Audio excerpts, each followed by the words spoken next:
नमस्कार, वक्त हुआ है मसला का और मैं हूं आपके साथ गौरव राजेंद्र। दिल्ली और हरियाणा समेत पूरे एनसीआर में गैंगस्टर्स और उनके गुर्गों के 25 ठिकानों पर दिल्ली पुलिस ने सुबह से छापेमारी शुरू की। 25 टीमों के साथ 380 पुलिसकर्मियों ने सर्च ऑपरेशन चलाया है। जानकारी के लिए बता दें कि कई लग्जरी कार जैसे मर्सिडीज, ऑडी कार बरामद हुई हैं। वहीं भारी मात्रा में कैश बरामद हुआ है। पुलिस रेड के दौरान कुछ महंगी लग्जरी घड़ियां, 40 लाख से ज्यादा कैश भी बरामद हुआ है। तो इतनी बड़ी संख्या में जो है सामान यहां पर पुलिस ने अपने एक्शन मोड के तहत जो ऑपरेशन चलाया उसमें बरामद किया। पुलिस को रेड के दौरान कुछ हथियार भी मिले हैं। इस ऑपरेशन का मकसद सिर्फ अपराधियों की गिरफ्तारी नहीं बल्कि पूरे आपराधिक नेटवर्क को जड़ से खत्म करना है। लेकिन आज मसला में सवाल ये कि क्या कार्रवाई से क्राइम ग्राफ में कमी आएगी।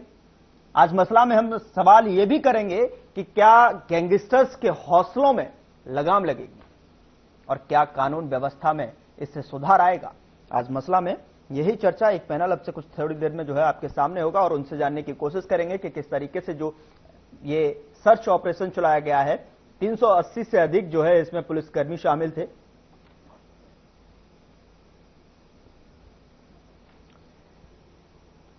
मसला की शुरुआत करते हैं, चर्चा की शुरुआत करते हैं। मसला में जो हमारे साथ पैनल है उसका परिचय मैं आपके साथ करा देता हूं। हमारे साथ राजवीर रोहेला, प्रवक्ता भारतीय जनता पार्टी के साथ हमारे साथ जुड़ रहे हैं। बहुत स्वागत है सर आपका, अपना पक्ष रखते हुए नजर आएंगे। दिनेश अग्रवाल, प्रवक्ता कांग्रेस पार्टी से अपना पक्ष रखते हुए नजर आएंगे। बहुत स्वागत है सर आपका भी। विशाल चौधरी, राजनीतिक विश्लेषक के तौर पर हमारे साथ अपना पक्ष रखते हुए नजर आएंगे और समझाते हुए भी नजर आएंगे कि किस तरीके की पहलुआं हैं, इसमें पहलुएं नजर आ रही हैं।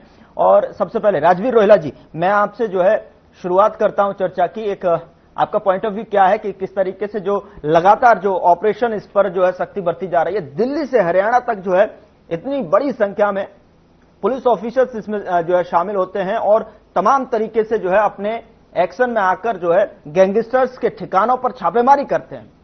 क्या कहेंगे, इससे जो है क्राइम का जो ग्राफ बढ़ता हुआ नजर आ रहा था उस पर लगाम लगाने में कितनी सक्षम। और जी नमस्ते प्रवक्ता साथियों और विशाल जी को भी मेरी राम राम। भारतीय जनता पार्टी की सरकार जनता को समर्पित और कानून व्यवस्था भारतीय जनता पार्टी का प्रमुख मुद्दा रहा है और इसकी चर्चा हर जगह होती है। क्योंकि जो भारतीय जनता पार्टी की सरकार ने जो चाहे वो मनोहरलाल जी का समय, चाहे नायब सैनी जी का समय है, पिछले जो पहली छमाही है उसमें भी बहुत से गैंगस्टर पकड़े गए थे, बहुत से भी संपत्ति सीज गई, विदेश से भी लाए गए। अभी 10 दिन पहले भी एक कंबोडिया से एक गैंगस्टर को लाया गया है। तो भारतीय जनता पार्टी की सरकार लगातार उसमें काम कर रही है। इसी कड़ी में जो 16 तारीख को रात को जो कार्रवाई हुई है उस कार्रवाई में भी 25 टीमें एक्टिवेट थी, 380 से करीब कर्मचारी थे। जहाँ की बहुत सी नकदी और ये जो लग्जरियस सामान है वो सब पकड़ा गया है जी। तो कहीं ना कहीं बहुत सी गिरफ्तारियां भी हुई है। तो लेकिन जो भी अपराधी है मुख्यमंत्री और भी बड़े अपराधियों के एनकाउंटर हुए हैं, बहुत से अपराधी जेल में जा चुके हैं। तो कहीं ना कहीं इसका जो सारा असर वो हरियाणा में देखने को मिलेगा और जिसके लिए मुख्यमंत्री जी ने लगातार एक्शन लिया है।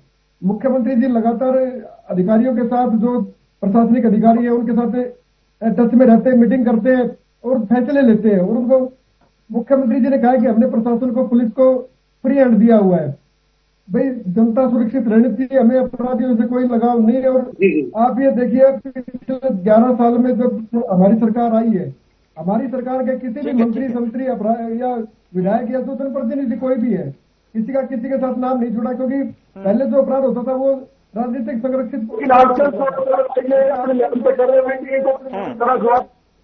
जवाब भी दिया जा रहा, पकड़े भी जा रहे, मारे भी जा रहे हैं।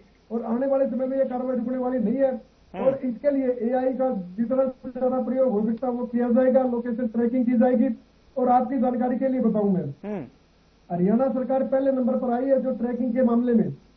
तो कहीं ना कहीं आप ये मान के चलिए कि हरियाणा सरकार जो काम कर रही है वो एक नजीर पेश की है और कल भी, और ये जो कल की कार्रवाई, ऐसी कार्रवाई लगातार चलती रहेंगी। तो आने वाले समय में अपराधी खौफ खाएंगे और ठीक है, अपराधी खौफ खाएंगे। और हमने ये भी सुना था चुनावी प्रचार के दौरान जो है कि अपराधी या तो अपराध छोड़ दें या फिर प्रदेश छोड़ दें। दिनेश अग्रवाल जी, क्या यहां पर जो है ये साबित होता हुआ दिखाई दे रहा है? क्योंकि 5 की गिरफ्तारियां हो चुकी हैं और ऐसे में जो है ये जो ऑपरेशन है किस तरीके से देखते हैं आप जो है गैंगस्टर्स के ऊपर लगाम लगाने के लिए? गौरव भाई, आपको नमस्कार और आपके चैनल को देख रहे सभी दर्शकों को नमस्कार। आज से 1 साल पहले जब हरियाणा के मुख्यमंत्री शपथ ले रहे थे, उस समय शपथ लेते समय वो कह रहे थे कि अपराधी या तो अपराध छोड़ जाएं या हरियाणा छोड़ो। और पिछले 1 साल का कार्यकाल आपने देख लिया कि 1 साल में मुख्यमंत्री 100 से ज्यादा बार इस बात को कह चुके, अपराधी या तो अपराध छोड़ जाएं या हरियाणा छोड़ दें। जिस दिन वो शपथ ले रहे थे और इस बात को बोल रहे थे, उसी समय हिसार के अंदर एक व्यापारी को, दुकान पे बैठे व्यापारी को दिन दहाड़े गोलियों से भूना जा रहा था और मुख्यमंत्री बयान दे रहे थे और 100 से ज्यादा बार बयान दे चुके, लेकिन हरियाणा में अपराध का ग्राफ घटा नहीं, दिन पे दिन बढ़ता चला गया। आज कोई दिन ऐसा नहीं जाता है जब हरियाणा के अंदर रंगदारी मांगने के लिए, फिरौती मांगने के लिए गैंगस्टरों की खुली धमकियां ना आती हों।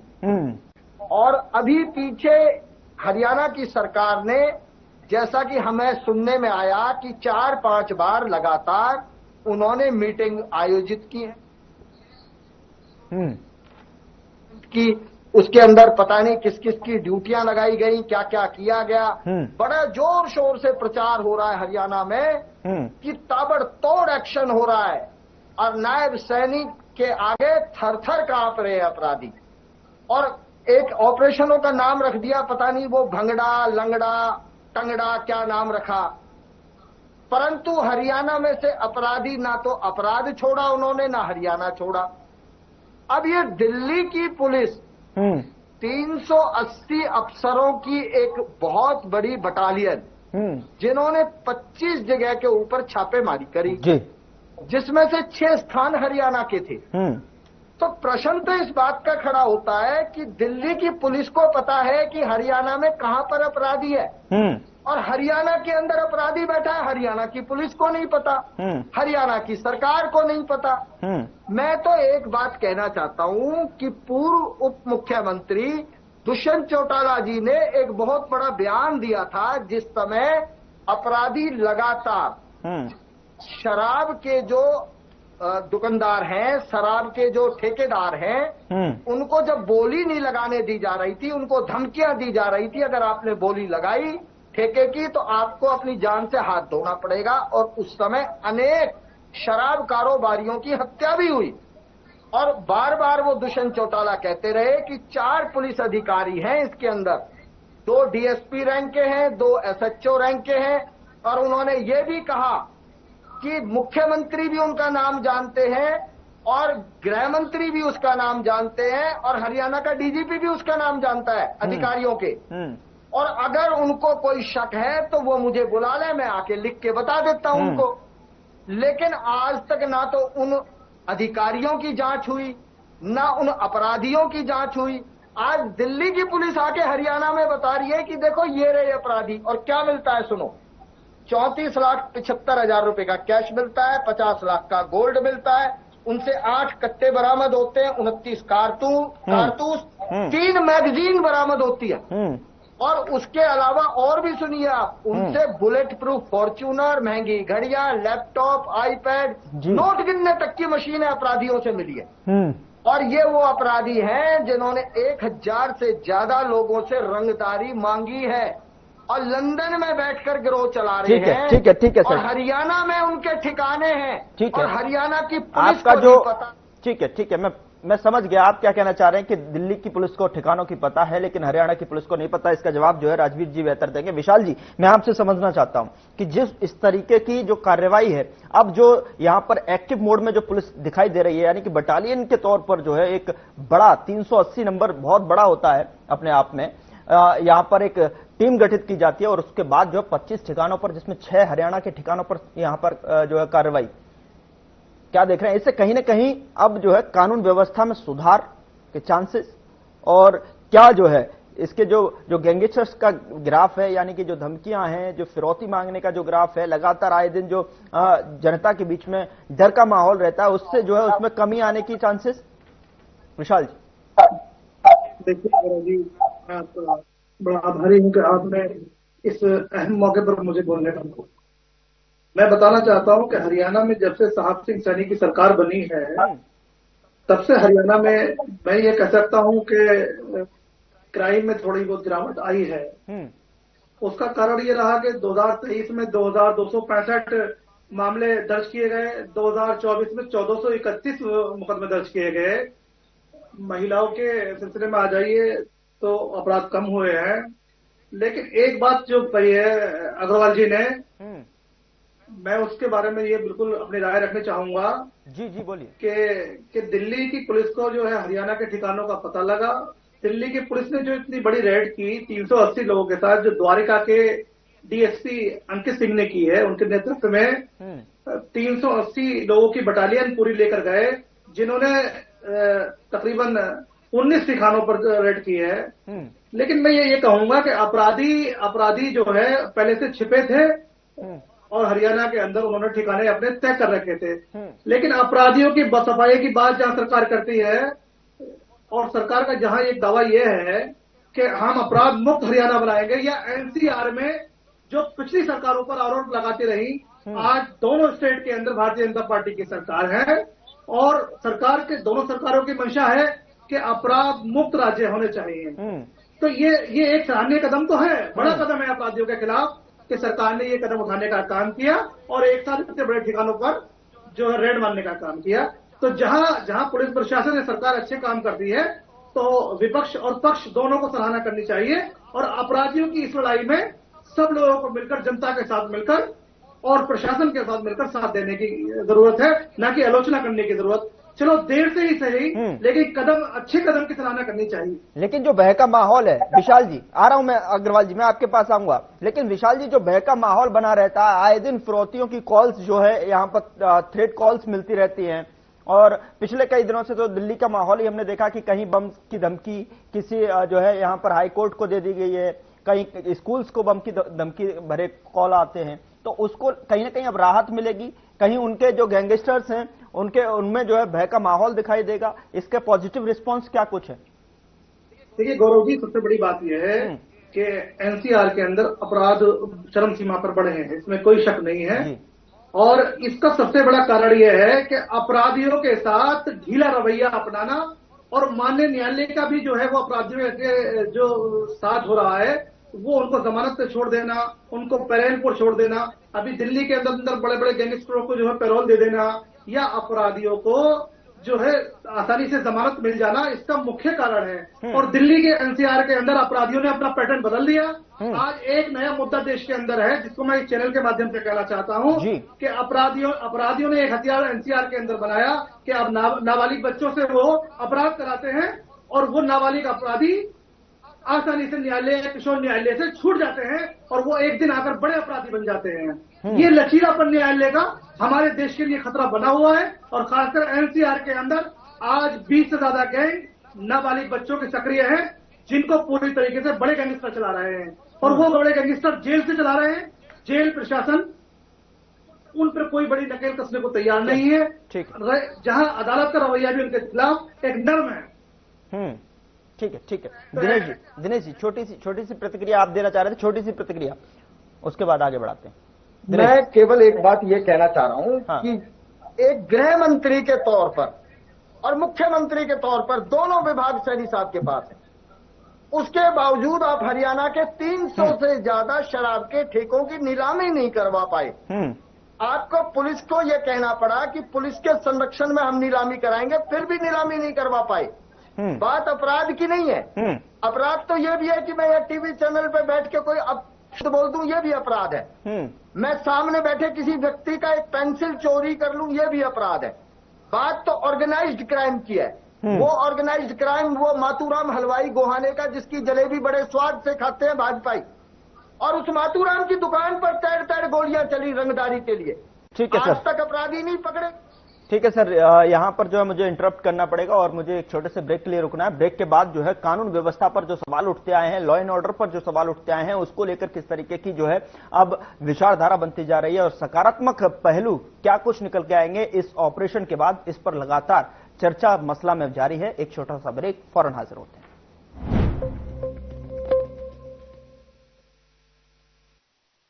कुछ लोग खाते पीते तो बहुत बढ़िया हैं, पर फिर भी उनकी सेहत नहीं बनती।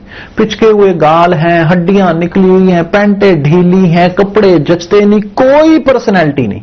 ऐसे लगता है इधर से खाए जा रहे हैं, उधर से निकले जा रहा है, क्योंकि उनका पाचन तंत्र खराब है। और जब तक के पाचन तंत्र दुरुस्त नहीं होगा, वो जितना मर्जी अच्छे से अच्छा खा ले, उनकी सेहत नहीं बन सकती।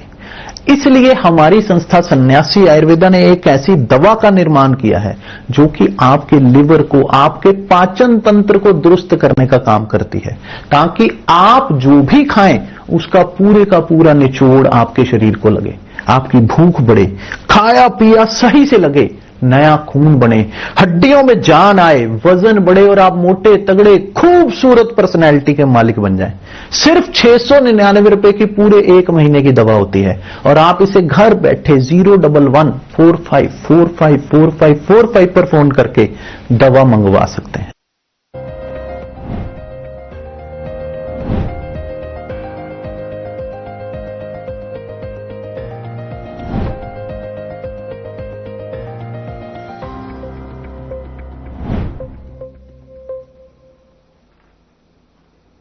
ब्रेक के बाद एक बार फिर से मसला में आपका स्वागत है और लगातार चर्चा गैंगस्टर्स के ठिकानों पर बड़ी संख्या में, बड़ी तादाद में जो छापेमारी बड़ी बटालियन के तौर पर जो है यहां पर देखने को मिली। 380 जो है पुलिसकर्मी उसमें शामिल और 25 से ज्यादा ठिकानों पर इतनी बड़ी संख्या में जो है ये छापेमारी देखने को मिली है। उसके साथ साथ हरियाणा के 6 ठिकाने भी उसमें शामिल है जहां से गैंगस्टर्स के ठिकानों पर यह छापेमारी की गई। लगातार चर्चा इस पर जारी है। ब्रेक से पहले दिनेश जी ने अपनी बात रखी। राजवीर जी, मैं आपसे सवाल लेना चाहूंगा। दिनेश जी ने जो बात रखी है उसके हिसाब से अगर आपसे पूछा जाए तो जिस तरीके से दिनेश जी ने बताया कि देखिए दिल्ली पुलिस को पता है ठिकानों की, हरियाणा के भीतर अपराध की बात की जाती है, अपराधियों को भगाने की बात की जाती है, अपराध छोड़ दो या तो प्रदेश छोड़ दो, इस तरीके की बात जो है 100 से ज्यादा दफा जो है दिनेश जी जिस तरीके से बता रहे वो यहां पर दोहराई गई। राजवीर जी, आप क्या कहना चाहेंगे? क्या जो है लॉ एंड ऑर्डर जो है सख्ती से काम नहीं करता हुआ दिखाई दे रहा? राजवीर जी, मातूराम अलवाई का जो रंगदारी के लिए गोलीबारी हुई थी उस पर बहुत बड़ी कार्रवाई हुई थी। दिनेश जी मेरे से उम्र में सीनियर हैं और अनुभव भी इनको ज्यादा होगा, लेकिन इन्हें झूठ नहीं बोलना चाहिए। भाई क्या कार्रवाई हुई? मुख्य आरोपी रोहित सफार को एसटीएफ ने गिरफ्तार कर लिया था, एनकाउंटर भी हुआ था और 20 से ज्यादा लोग पकड़े गए थे इस मामले में। तो मुझे लगता है अपना जो डाटा लेके बैठना चाहिए इन्हें। तो हरियाणा सरकार तत्काल कार्रवाई करती है और संगठित अपराध पर अंकुश लगा रही है। वो चाहे वो वोरा का एनकाउंटर हो या और अन्य का एनकाउंटर हो या कंबोडिया से पकड़ के लाने की बात हो, और भी कार्रवाई चल रही है जो पकड़ के लाई जाएंगे विदेशों से। ठीक है ना? संगठित अपराध पर लगातार कार्रवाई जारी और उसके लिए हमें जो जो करना पड़े हरियाणा सरकार वो कर रही है और करती रहेगी। रही बात ये दिल्ली वाली जो या एनसीआर में जो छापे मारे गए हैं, वो ज्वाइंट ऑपरेशन था, क्योंकि हर एक स्टेट एक दूसरे स्टेट से अपनी जो एक खुफिया जो रिपोर्ट से वो शेयर करते हैं, उस हिसाब से कार्रवाई तय होती है जी। अब जो ईडी छापा मारती है, मान लीजिए वो भी तो कहीं से इनपुट मिलता है उनको। सीबीआई जो के पास जो केस जाते हैं उनकी भी तो मतलब मान लीजिए वो दायरा बढ़ता जाता है। तो कहीं ना कहीं इंटेलिजेंस हमारी बहुत मजबूत है और उसी हिसाब से ये कार्रवाई अमल में लाएगी और आने वाले समय में ऐसी कार्रवाइयां आपको और देखने को मिलेंगी और निश्चित तौर पर हरियाणा अपराध मुक्त होगा और अपराधी थर-थर कांपेंगे।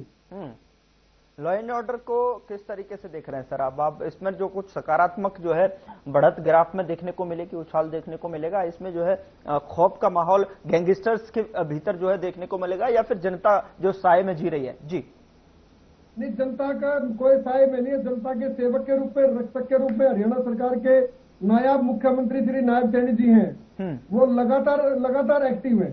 अब तक लाखों लोग उनसे संत कबीर कुटीर में मिल चुके हैं। अब ये कांग्रेस वाले यहाँ हमें ज्ञान दे रहे हैं इनके, इन्होंने देखा नहीं रोहतक में इनका जिलाध्यक्ष मीटिंग छोड़ के बाहर चला गया था। आपने देखा पूरे हरियाणा में वो वीडियो वायरल हुई है। जो संगठन सर्जन का काम था इनका, वो संगठन सर्जन नहीं, वो संगठन को खत्म करने का काम हो गया इन लोगों का। लेकिन प्रवक्ता है तो इन्होंने अपनी पार्टी की बात रखनी है, लेकिन ये लोग अपना एलओपी नहीं बढ़ा पाए 11 महीने से। अपना प्रदेश अध्यक्ष नहीं चुन पाए ये लोग। गुजरात हार जाते हैं, पंजाब हार जाते हैं, लेकिन इनका जो प्रदेश अध्यक्ष हरियाणा में 3-4 बार हारने के बाद भी लोकसभा, विधानसभा नगर निकाय, सरपंची, मेंबरी सब हरने के बाद वहां टिका हुआ है। ठीक तो मुझे लगता है इन्हें सर्जिकल स्ट्राइक तो इनकी जरूरत है, लेकिन हरियाणा सरकार अपराध के मामले में जीरो टॉलरेंस की नीति पर काम करती रही है, करती रहेगी। और मैं तो हरियाणा सरकार की 11 साल की कामयाबी मानता हूँ। किसी भी जनप्रतिनिधि का नाम नहीं आया किसी अपराधी के साथ, जैसे कि कांग्रेस के राज में, इनेलो के राज में होता था, भैया उससे पोषित है, उससे पोषित है। उससे पहले 1995-96 में जो एनकाउंटर होते थे, भैया किसका साथ था ये आदमी, ये किसके साथ था। तो 11 साल की हमारी ये कामयाबी है। हमारा कोई भी जनप्रतिनिधि के साथ कोई भी किसी का संबंध नहीं है। ठीक है। विशाल जी, मैं आपसे जानना चाहता हूं कि जिस तरीके से जो है गैंगस्टर्स के ठिकानों पर जो कार्रवाई अब देखने को मिली है, जिसमें दिनेश जी ने सवाल उठाए कि देखिए दिल्ली पुलिस जब एक्टिव हुई, दिल्ली पुलिस ने जो है ट्रेस किए ठिकाने, 25 से ज्यादा ठिकाने, जिसमें हरियाणा भी शामिल है, जहां पर उनको आसानी से जो है लोकेशन ट्रेस की गई। लेकिन हरियाणा में बैठी हुई, हरियाणा की जो जिसके हाथ में कमान है पुलिस पर, अगर बात की जाए प्रशासन की, लॉ एंड ऑर्डर की जिस तरीके से सख्ती, क्या ऐसी कार्रवाई यहां लगातार होनी चाहिए जिससे कि लगातार जो ये गैंगस्टर्स या फिर जो अपराधी हैं, जो जनता के बीच में भय बनाने का काम करते हैं, लगातार थ्रेट्स कॉल दे देकर या फिर गोलीकांड कर, तो ऐसे में ये कार्रवाइयां और ज्यादा मात्रा में यहां पर पुलिस को दिखानी होंगी कि इस तरीके की छापेमारियां निरंतर तौर पर जो है अमल में लानी पड़ेंगी। निशाल गौरव जी, मैं कहना चाहता हूं कि दिल्ली पुलिस ने जो कारनामा कर दिखाया, मैं बहुत सराहना करता हूं द्वारिका डीसीपी अंकित जी की, कि उनके नेतृत्व में 380 लोगों की बटालियन ने जो छापेमारी की है, लगभग 19 ठिकानों पर हरियाणा में और दिल्ली के 6 ठिकानों पर। लेकिन मैं ये भी कहना चाहूंगा कि जो अग्रवाल जी ने कहा, मैं दोबारा उस बात को दोहराना चाहता हूं, फिर कहना चाहता हूं कि जब हरियाणा की पुलिस नहीं जागी और दिल्ली की पुलिस जागी, तो इसी तरह से हरियाणा की पुलिस को जाग जाना चाहिए और बड़ा एक अभियान अपराधियों के खिलाफ चलाना चाहिए। मैं आपको बताना चाहता हूं कि 80 से ज्यादा गैंग हरियाणा में सक्रिय हैं, जिनमें नियर अबाउट 22 गैंगों का लुकआउट वारंट जारी है। अच्छा, हरियाणा के अंदर ब्लैकमेलिंग, डकैती, हत्या ये आम हो चुकी है। अगर हरियाणा पुलिस ने भी कोई बड़ा कदम उठाया होता तो आज हो सकता है कि हरियाणा से गैंगस्टर का सफाया हो। ठीक है, दिनेश जी फाइनल को जी दिनेश जी फाइनल में आपसे जो है एक रिस्पॉन्स चाहूंगा, फाइनल कमेंट, समय ज्यादा नहीं है इसलिए दिनेश जी फाइनल कमेंट। गौरव भाई, मैं तो एक ही बात कहना चाहूंगा जी कि जिस प्रदेश का मुख्यमंत्री के खुद के पास गृह विभाग हो और वो बार बार इस बात को कहते रहे, रिपीट करते रहे कि अपराधी अपराध छोड़ दें या हरियाणा छोड़ दें, उसके बावजूद अगर हरियाणा में आप क्राइम को कंट्रोल नहीं कर पा रहे, और सबसे बड़ी जो बात मैं आपको दोबारा रिपीट कर रहा हूं, लेकिन राजवीर जी कह रहे हैं कि संयुक्त तौर पर जो है, संयुक्त तौर पर कोई भी एजेंसी जब ये अभियान चलाती है तो इन्फॉर्मेशन देती है। जी, मैं सिर्फ 2 लाइन की बात कह रहा हूं। जी कंप्लीट कीजिए। आपकी सरकार के सहयोगी दुष्यंत चौटाला उन पुलिस अधिकारियों के नाम बताने को तैयार है जिनकी वजह से ये अपराध बढ़ रहा है, और वो कह रहे हैं कि मुख्यमंत्री भी जानते हैं, डीजीपी भी जानते हैं वो अधिकारी कौन है। इसका मतलब सीधा सा है कि पुलिस उन अपराधियों को अगर संरक्षण दे रही है तो वो राजनीतिक संरक्षण प्राप्त है। राजवीर जी, सरकार का संरक्षण उनको, ठीक है राजवीर जी, को जरूरत नहीं पड़ती आज हरियाणा में आके। हरियाणा को तीसरी बार हरियाणा को की जनता ने भारतीय जनता पार्टी को मैंडेट दिया है और वो मैंडेट हर विषय पर सोच समझ के दिया जनता ने, तो जनता का इन्हें फैसला स्वीकार करना चाहिए। और सरकार ने जो काम किए हैं वो एक ऐतिहासिक काम किया हम लोगों। ठीक है, बहुत बहुत शुक्रिया। अब समय जो है इससे ज्यादा जो है इजाजत नहीं दे रहा है प्रोग्राम को आगे बढ़ाने की जो है, और फिलहाल देखने वाली बात यह होगी कि जिस तरीके से दिल्ली पुलिस और हरियाणा ने जिस तरीके से कार्रवाई की गई है, 380 से ज्यादा पुलिसकर्मी शामिल थे और ऐसे में जो है उन्होंने मिलकर जो है ये छापेमारी को अंजाम दिया है, तो बड़ी संख्या में गैंगस्टर्स के बीच में भय का माहौल तो यकीनन होगा। लेकिन कानून व्यवस्था को किस तरीके से जो है पटरी पर आ सकती है इस छापेमारी के बाद से, क्या ये कार्रवाई जो है लगातार चलती रहेंगी, किस तरीके से जो है गैंगस्टर्स के ठिकानों पर इसी तरीके की छापेमारियां सामने निकल कर आएंगी, वो देखने वाली बात होगी। फिलहाल मसला में इतना ही। नमस्कार।